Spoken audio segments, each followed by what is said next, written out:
Ya, kita ingin melakukan perjalanan spiritual, apakah di situ thariqat atau suluk dan sebagainya. Itu ada standarisasi para ulama sufi, kalau thariqat dan sebagainya. La budda min syekhin, harus punya syekh.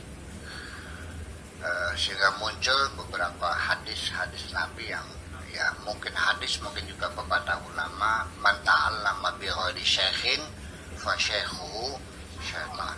Barang siapa yang berguru dalam belajar perjalanan spiritual itu tanpa guru, maka gurunya adalah setan. Artinya bahwa mereka yang setan-setan itu akan memanfaatkan orang yang sedang menjalani perjalanan spiritual itu disesatkan. Dia akan muncul mengaku jadi Tuhan, mengaku jadi malaikat dan sebagainya, dan orang itu percaya. Makanya perlu mursyid, karena mursyid itu yang berpengalaman, dia punya detektor. Artinya bisa membedakan mana malaikat, mana setan, mana Tuhan dan sebagainya. Apalagi sekelas saya, Nabi Ibrahim sendiri juga setannya muncul mengaku Tuhan. Iya, muncul. Ya. Aku adalah Tuhanmu. Mulai hari ini, semua yang haram menjadi halal buat kamu.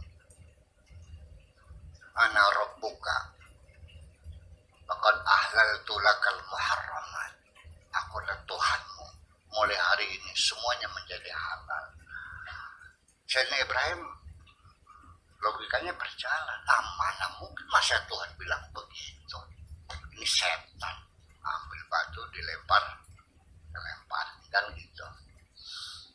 Dan lalu peristiwa itu kita melakukan menapaktilasinya, namanya balang jumrah.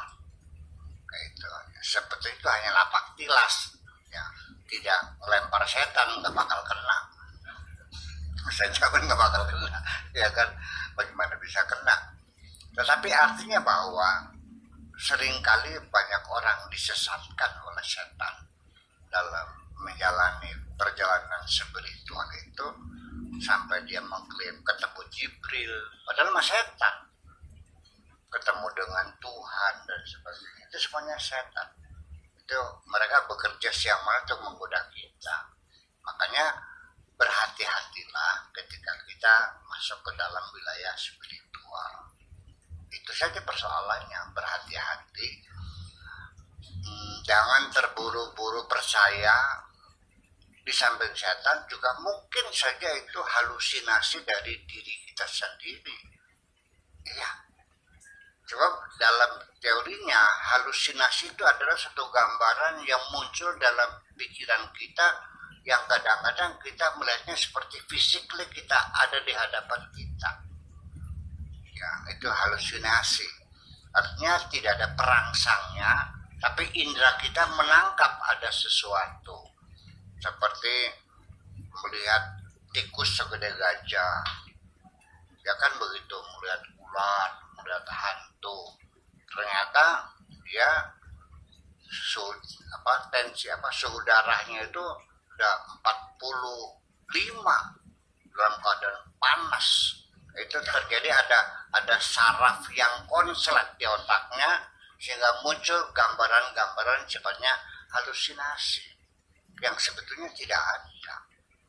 Itu hanya halusinasi saja, perangsane baik, layap dan setan. Ya, jam di dinding goyang-goyang, perangsane. Nah, itu halusinasi semuanya itu. Atau datang orang tua yang ngaku jadi malaikat dan sebagainya, itu halusinasi. Ya, tetapi kalau ilusi itu memang ada materinya, perangsangnya ada. Ya, umpamanya kita sedang berjalan malam hari, ada 2 pohon pisang yang daunnya bersambung, kita berilusi, ya, melihat seperti kelelawar, ya, yang sebesar itu. Padahal itu adalah daun pisang yang menyatu, dikiranya kelelawar yang sebesar itu. itu namanya ilusi. Kalau perangsangnya tidak ada namanya halusinasi. Terjadi halusinasi adalah secara neuroscience adalah sebabnya karena ada saraf-saraf tertentu yang rusak karena kita suhu panas kita sangat tinggi sehingga terjadi kalau kabel mah konslet lah ya, akhirnya memercikan api dan sebagainya. Oleh karena itu kepada kita semuanya, nanti apapun yang kau lihat di sini abaikan semuanya itu ya, jangan mengambil keputusan apapun, oke? Dan jangan merasa bangga Anda bisa ketemu dengan malaikat. Goblok, ketemu malaikat ya senang. Bukan, pangkatnya kamu sama malaikat tinggi mana sih? Apa kamu disuruh bersujud malaikat atau malaikat suruh bersujud pada kamu? Jadi kalau rabbuka lil malaikat tasjudu li Adam fasajadu. Mereka suruh bersujud kepada Bani Adam.